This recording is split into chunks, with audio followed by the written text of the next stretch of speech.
Hey everybody, Ramdeen and Black with you here in the FN studios, chatting about UFC 205 that has some of the greatest fights, I think, in recent memory when you think about matchmaking. Donald Cerrone was originally set to take on ruthless Robbie Lawler. Now he's taking on Kelvin Gastelum, who we know has a bright future in mixed martial arts. You look at the fact that he's faced some of the best fighters in the division right now at such a young age. But Donald Cerrone, you thought he was a hellion at 155 pounds, really has reinvented himself since that move to 170.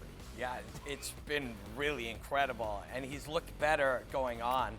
You know, Rick's story, you see what he did shocking. to Rick's story? And I think that's why people get confused, because they go back and they look at the losing performance Donald Cerrone had against Rafael dos Anjos. Like, there is no way he's going to be able to do anything against these bigger, stronger, maybe more mobile fighters. And then he comes out and does that to exactly what you said against Rick Story and our guy Patrick Cote. Yeah, I want to talk about Gastelum, who I've become a very big fan of in just a second. But I can tell you one thing about Cowboy that he'll tell you about himself if he wants to, because he might also say, get away from me, I'm drinking beer and I'm going to go jump motorcycles, because he does what he wants. That's very admirable. It's something we can all learn from. But when he's on, he wins. He performs brilliantly. He has incredible talent. He's incredible physicality. When he's mentally fully switched on, he beats you. And when he's off, he gets crushed, because he is a binary performer. And he will tell you that. His coaches will tell you that. His sports psychologist will tell you that. And but that changes over time, because he's on all the time now. He knows how to access that flow state. He knows how to get into that zone, and it's a real thing. Everybody's experienced it. We've all experienced that. You're playing floor hockey, and one day you're Wayne Gretzky, and you don't know why. You're the same guy. The other day, you're Dave Gretzky, you know, or Gretzky Ramdeen. You just can't perform.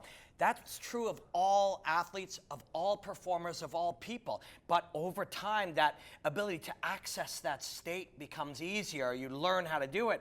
Right now, Donald's doing it. When Donald's in flow state, Donald's winning fights. Can you be in that state 24 hours a day? Because it seems like Donald Cerrone, I mean, he's told me in the past that the idea of where some of the athletes say, oh, I'm just having fun in there. He said, I can't even grasp that concept, because it's such a dangerous environment.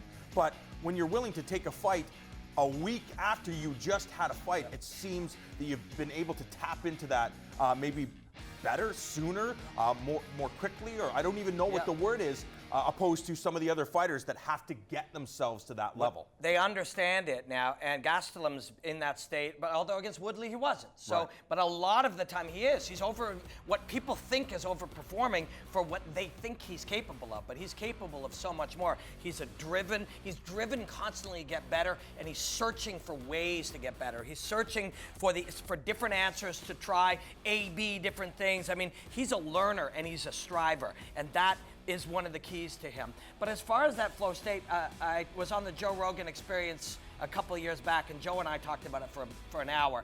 But there are prerequisites for you to get into that ability. It's a physiological mental state that allows you creativity and innovation in real time. When you see the best fights that you ever see, Rory versus Robbie, they're both in it. That's the level we're looking at. But when you are pushed to the limits of your capabilities and you face it and move towards it, that is one of the prerequisites. And so being in a fight and being in any of these extreme sports situations, Donald Cerrone and his body and his mind understand he has to access that. It's high-level stuff, but it's real. It's physiology. And both of these guys are going to look to be in that state of freedom. And if they are, we're going to get a killer fight. I know Kelvin Gastelum has been in huge fights already, but you have to imagine that you get an impressive victory over Donald Cerrone. It would be considered the biggest win of his career.